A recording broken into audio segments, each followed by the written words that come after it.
Plan, brief, execute. I like it. Learning is occurring, even though you're up late last night. That's right, debrief. I heard what you said earlier, Murph. You have one every time. It's almost as important as the flight itself, and your debriefs are nameless and rankless. This will never work in Latin America. This will never work in my company.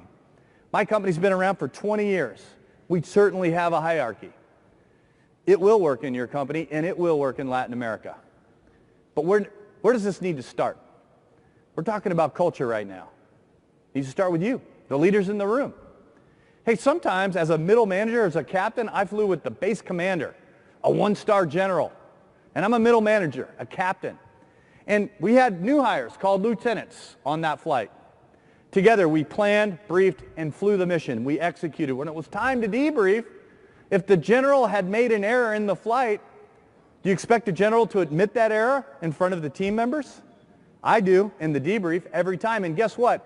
If the general forgot, it's okay for the new hire, the lieutenant, to point the error out in front of all of us. Why? Because we want truth over artificial harmony. We want to be able to pivot and be more agile than the threat. And it starts with debriefing.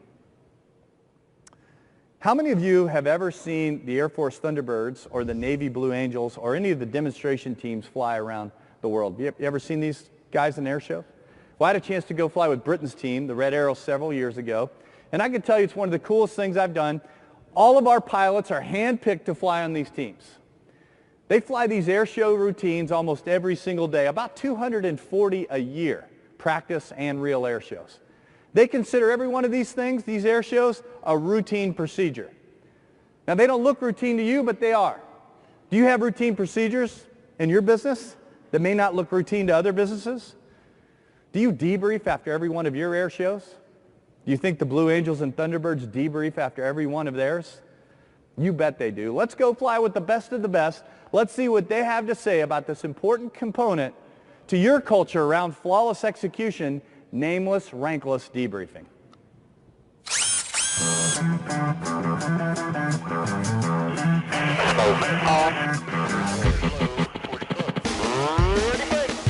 For over 6 decades, the United States Navy Blue Angels have been performing incredible flight demonstrations that push themselves and their aircraft to the very edge of their capabilities. After every flight, the team also goes through a critical debriefing process, which they consider just as important as the actual flight itself.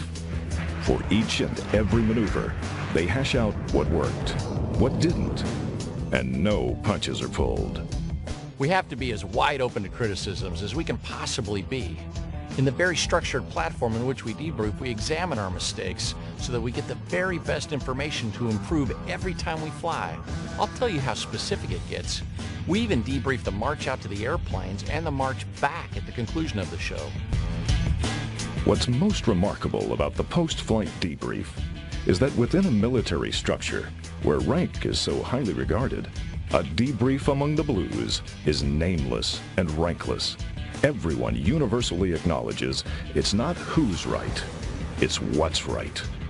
Rank or experience doesn't come into play. Those things are good, but you have to set those aside when the criticism starts to come, because that's the only way you're going to learn the maneuvering. That's the only way you're going to get to where the maneuver looks good and it's safe, day in and day out, every demonstration.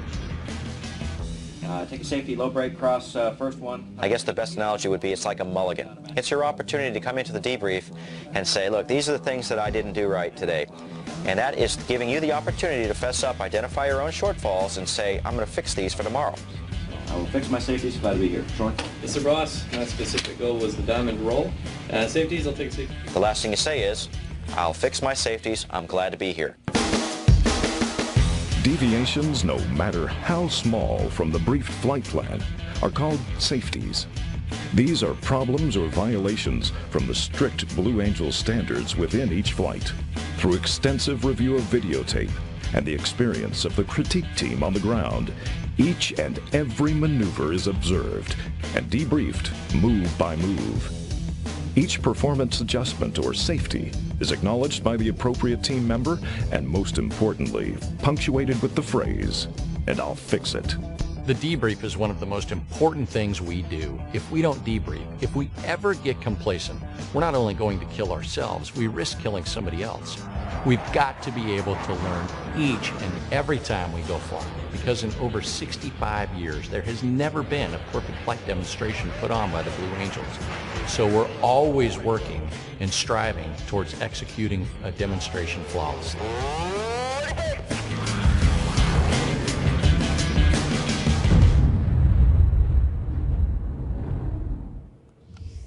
I've made this mistake and I am going to fix it.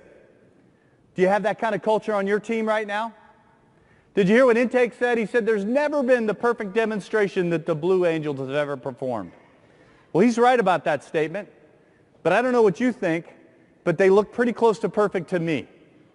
And you can see what an important role nameless, rankless debriefing has around each and every one of their flawlessly executed procedures. Ladies and gentlemen, if you just take one thing away from this 59-minute, 59-second experience with Afterburner today, I hope I've made an impression on you. It's not only what happens before or even during your business missions, but what happens immediately following. This is the benchmark of any high-performing team. It's not who's right, it's what's right. And that's what great debriefing is all about. So.